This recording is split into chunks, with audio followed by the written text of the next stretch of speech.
Hello, greetings. This is your favorite Dark Coach Toju.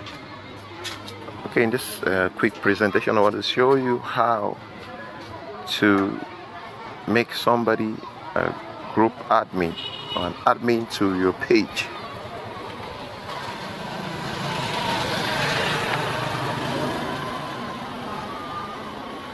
An admin is simply somebody that has control. He can change the settings of the group. He can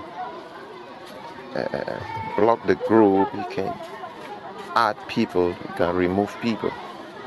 So what you need to do is go to WhatsApp.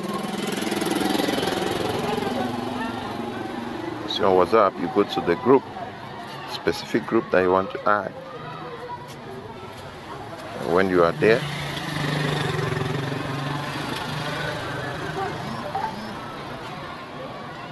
okay, I created this group just for this illustration.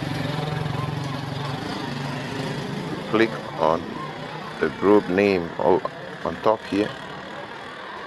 Then you're going to go down. You see the participants. You simply click down on the person that you want to make as group admin.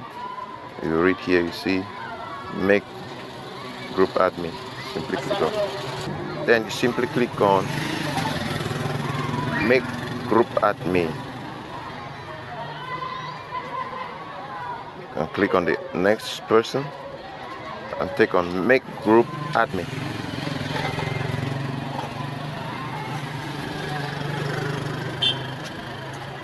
As simple as that. Thank you for watching. Remember to subscribe to our channel.